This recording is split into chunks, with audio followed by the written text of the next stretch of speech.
Well, Doctor is back, and I have opinions. So let's talk. That stereotypical enough YouTube intro?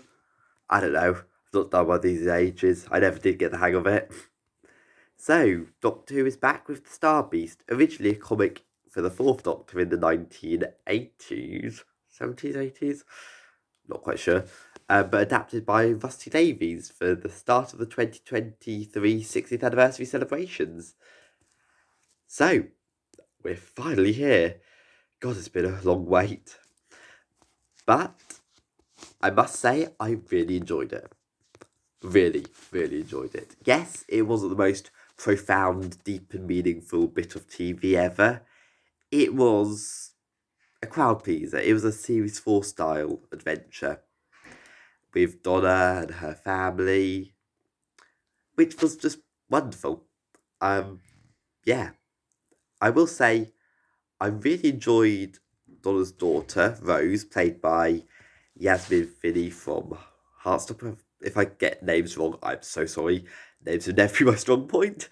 But I really enjoyed her character. And I think the only thing that I would say was that I wasn't quite sure what age she was supposed to be, because I think everything about the script that said suggested she was 15, but she looked about 19, which, fair enough, she was, I think, 18 when she played this last summer. Was it that long ago they were filming this? Gosh, time's moved quick. But yeah, I thought she was wonderful. And for a second acting job, Doctor Who is massive, especially for the 60th anniversary. Um, Donna was just Donna, fantastic as ever. Um, I quite liked how they kind of got around the triple rollover thingy-mabob from End of Time. Of course, Donna would give it all to charity, trying to be the Doctor subconsciously. I know, it just kind of worked, and yeah, Donna's mum Sylvia. Oh, the fact that the slap and everything, that was something that kind of it was expected, but I loved the way she was so like, you can't be here. You're just not here. None of this is real. None of this is happening.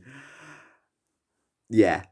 Um, I loved the way they had Bernard Cribbins, because I don't know how much filming they managed to do with him, and if any of that has made the final cut of the three specials. But how they talk about him, and it was lovely, and how the Doctor thought that he died in the interim, and they're like, no, he's just an assisted care provided by Unit. That was mm, yeah, that was lovely touch. Ooh, the Meep. The Meep, voiced by Miriam Margolyes. Well, I mean, I think that's a sort of thing that if you're a Doctor Who fan, you kind of got spoiled by having known it was adapted from a comic. Because, I mean, spoiler alert, the Meep is evil. It may look like a cute, rodenty like thing,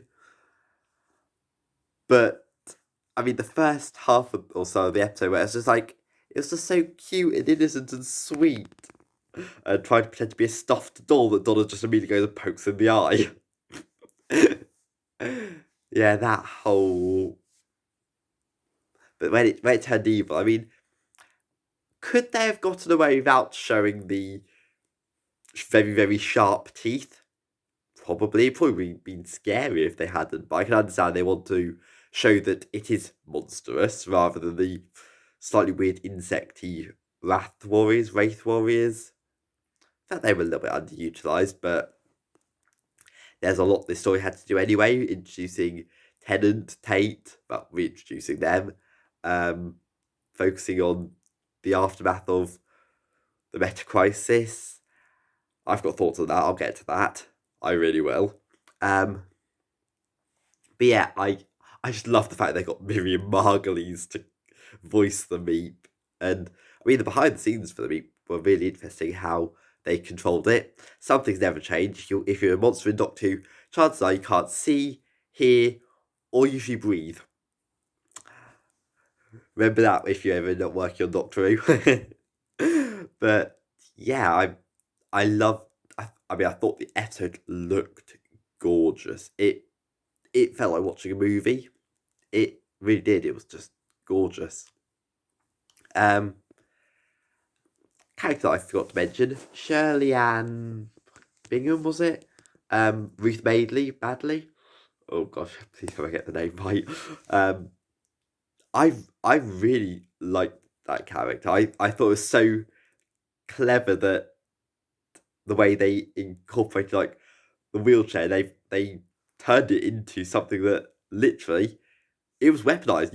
You had like rockets in it. I just thought that was so clever. And of course, it was a very unit thing that, well, very James Bond spy thing as well. Kind of, it doesn't it doesn't really matter that she's in a wheelchair.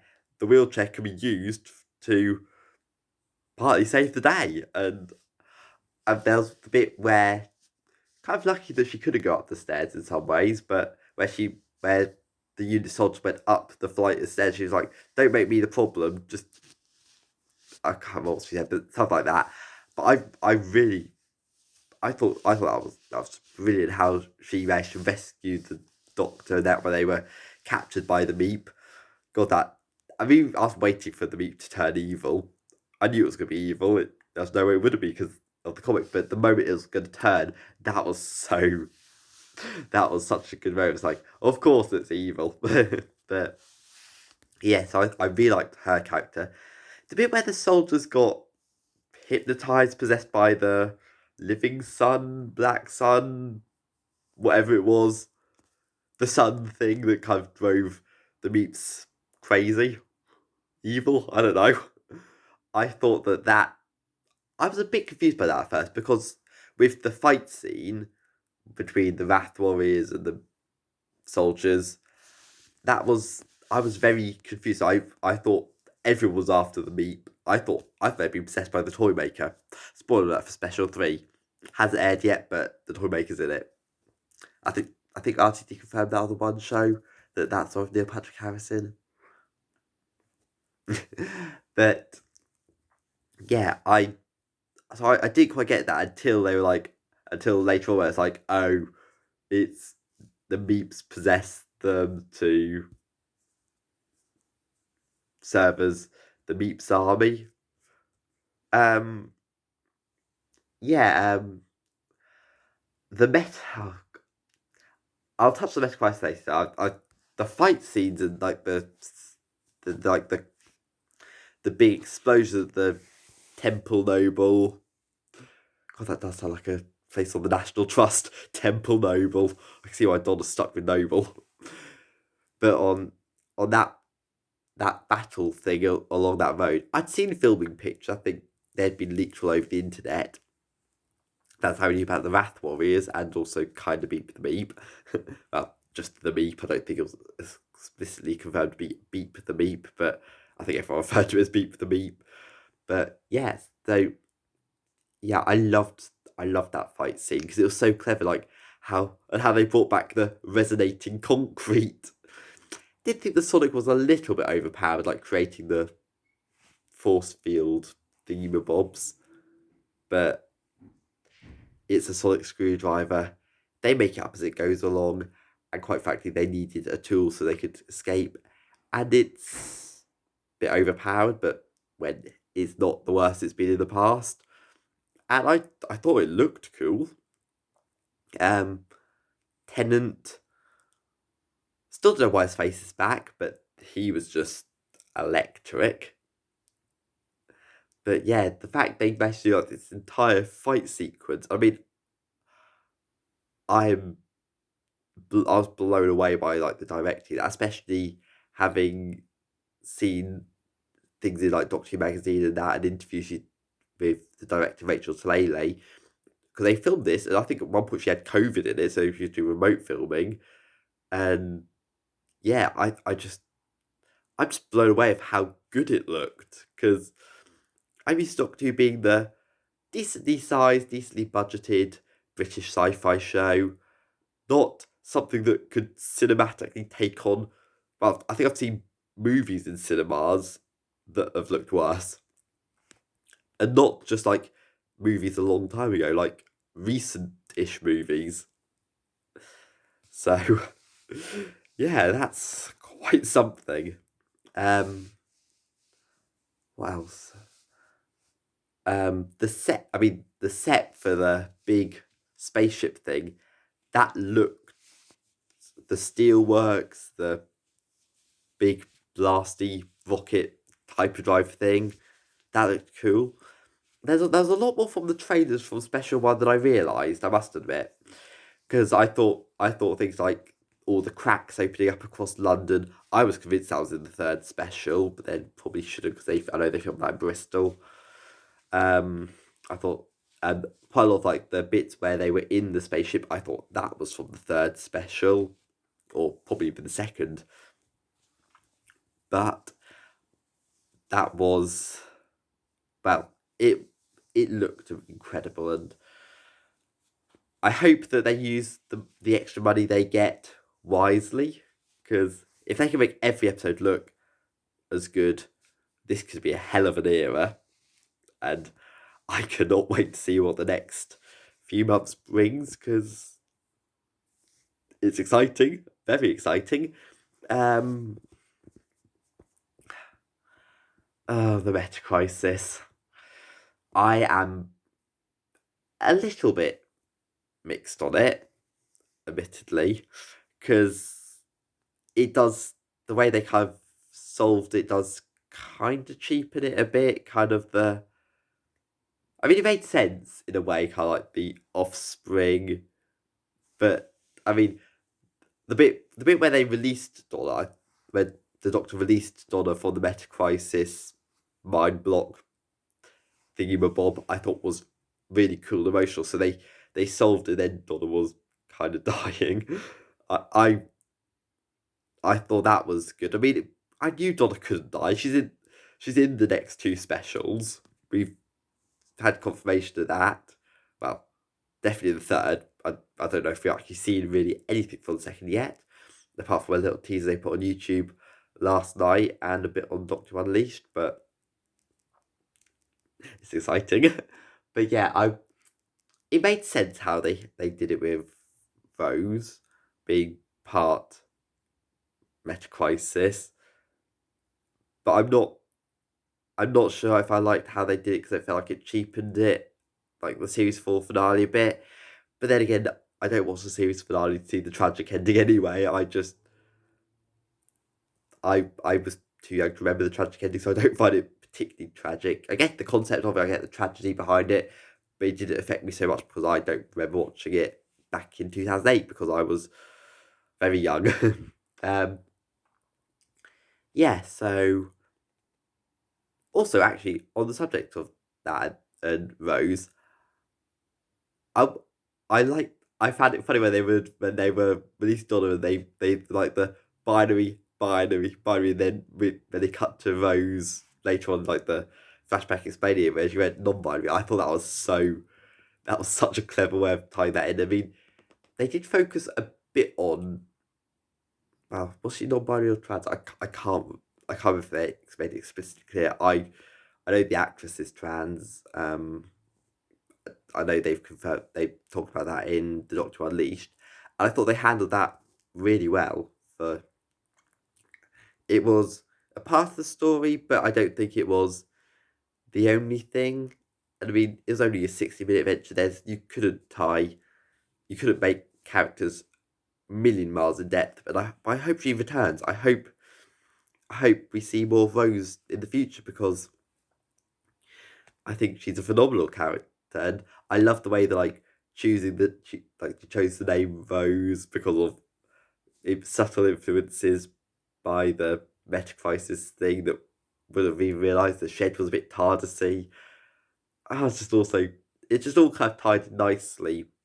Um, wasn't so sure about kind of how they solved the Meta Crisis by just letting go. It if they'd known that, why didn't Donna do that back in 2008? Stolen Off Journey's End. I don't know. I'm probably thinking about it too much because at the end of the day, it's the first special. It was meant to be more of a lighter, fluffier, fun special compared to the second and third, which is just they're described as the first, second as being weird, and the third one as being bananas. I'm just thinking of Missy now for some reason, but yeah, I'm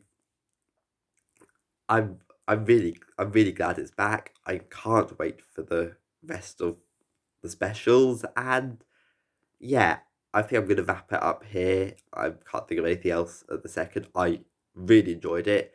I'll give it an 8.5 because it's not the most profound thing ever, but it didn't need to be. It just needs to be a crowd pleaser, and I think it is. I mean, I think it will cause online arguments because that's just the nature of anything these days. You try and be. Anyway, I'm not getting into that because that's a whole different video, and I don't feel like I've got the experience and qualifications to talk about it, so I won't. But I'm glad they're doing what they're doing, and I really enjoyed it. So 8.5 for me. Leave your thoughts in the comments below. Like, subscribe, ring the bell, YouTube bits and bobs. And I'll see you next time as we take a trip to Wild Blue Yonder. Whatever that means. Oh, I can't believe I forgot to talk about that. I knew I'd forget to talk about something. Loved the new TARDIS interior. Absolutely massive. Wheelchair accessible, which I mean, I've heard they were going to do that, but I thought the way they incorporated that was so just, it looked stunning and very clinical and quite clean. But I liked how it just went all to chaos with Donna Noble and a cup of coffee. Makes me wonder how they're gonna actually end on the story in this because now that she got her memories back, I can't see them unless they literally kill her off. I can't see them just be able to drop her back to normal life because they'll be like, oh, we'll expect the Doctor to revisit Donna at some point. I don't know. 70th anniversary. But no, I loved the new TARDIS set. I thought it looked just stunning, and it's massive. I don't think there's been a set as big. I mean, I used to think that well, maybe the Eighth Doctor. I've only seen the TV movie once, so yeah. But anyway, I'll wrap it up there. I think I've talked about everything. So yeah, what did you think? Leave something down below. Comments, like, subscribe, ring the bell, YouTube bits and bobs. And I'll see you next time for Wild Blue Yonder. Alonzi.